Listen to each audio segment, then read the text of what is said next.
The two men who were gunned down in a horrific shooting at an Auckland, New Zealand construction site on Thursday morning, 7:20 a.m., both have been identified. Solomona Toato, 45 years of age, and Tupuga Sipiliano, 44 years of age, were killed when the scumbag gunman Matutangi Matua Reid, 24 years of age, opened fire with a pump-action shotgun inside of a high-rise building in downtown Auckland in New Zealand on Thursday at 7:20 a.m. A further 10 people were injured during the 40-minute shooting spree. 3 of the 10 injured are suffering serious injuries. So I'm going to say, of course, full condolences to the family and friends of the 2 deceased victims, Solomono Toato and Tupuga Sipiliano. Hopefully my pronunciation is okay. Apologies if I'm not quite getting it right. Full condolences to their family and friends. 45 years of age and 44 years of age. Perhaps they were married or had partners. Perhaps they had children.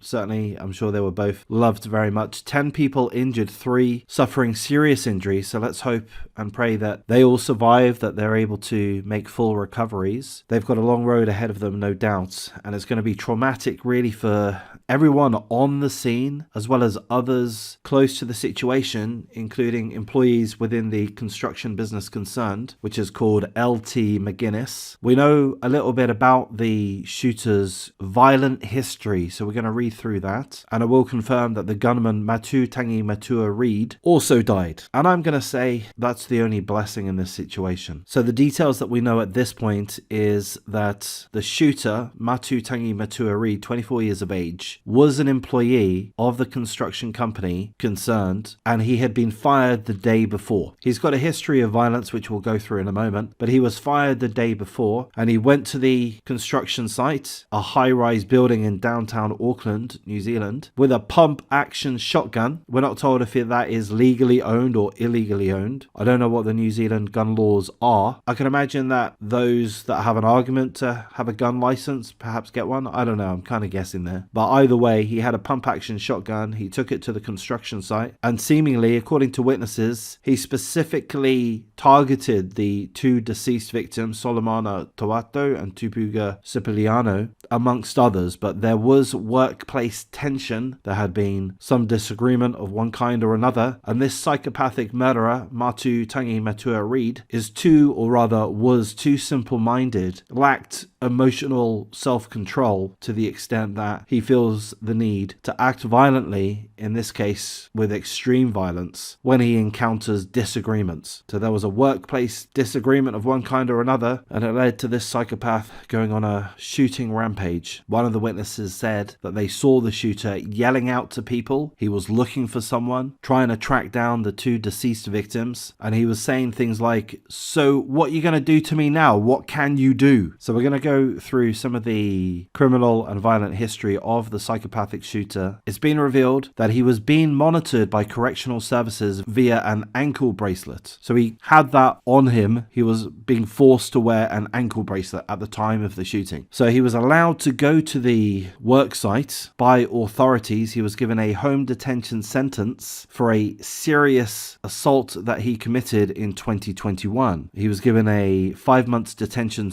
sentence after slapping, kicking, and strangling a woman that he was in an intimate relationship with at the time. So he was sentenced in March of this year on charges of injuring with intent, willful damage, male assaulting a female, and impeding breathing. So, a violent act that left his partner with a fractured bone in her neck. Why did he attack his partner? Well, because they had a disagreement about this, that, or the other, whatever it happened to be. He got angry. That's normal. To get angry is normal. To get angry with your partner, I'm gonna say, is normal. I mean, it's been normal in my life. To be angered, to get frustrated, it's normal. What's not normal is manifesting that anger in violent acts. That's not normal. But that's what this psychopathic murderer did. He pushed the woman, his partner, off a chair, threw objects at her head, and threatened to kill her and her entire family. He strangled her for around 10 seconds. She couldn't breathe. And he continued to threaten her life, prodded her with a pair of scissors, threatening to stab her. So he has a violent criminal criminal past. So he was, at the time of the shooting, he was serving a home detention sentence and had to wear an ankle bracelet. But he was granted permission to go to work up until the point that he was sacked the day prior to the shooting. So we're told that there was a previous assault from 2020. We're not given the specifics of that assault, but we are told that he was ordered to attend anger management sessions, which I would say is absolutely required for this psychopath, but seemingly had no positive effect. Arguably importantly, we're told that the psychopathic murderer had witnessed domestic violence and physical abuse from an early age. So he was from a home in which there was domestic violence. So we are told about cycles, aren't we? You know, a cycle of violence, cycle of bad behavior. So seemingly this is a classic example, a great example of that. Perhaps that allows me, perhaps that allows you to usher in an element of sympathy, of empathy for the shooter. An element, but a micro element. But regardless of that, it is important to acknowledge and to potentially address as best we can the fact that witnessing violence at an early age can cause psychological problems and can lead to a continuation of the cycle. But there's going to be question marks as to whether or not he was adequately punished. Again, given a 5 months home detention sentence for threatening to kill his partner at the time, strangling her for 10 seconds, cutting off her breathing, and he was pretty much just given a slap on the wrist. So there's going to be people that will argue that he wasn't sentenced adequately. I'll give my 2 cents on the subject. I think this guy is was an out and out psychopath. I think he was a ticking time bomb. I think he had severe mental issues that were not improving. And I have to say, I doubt that anyone or any institution could have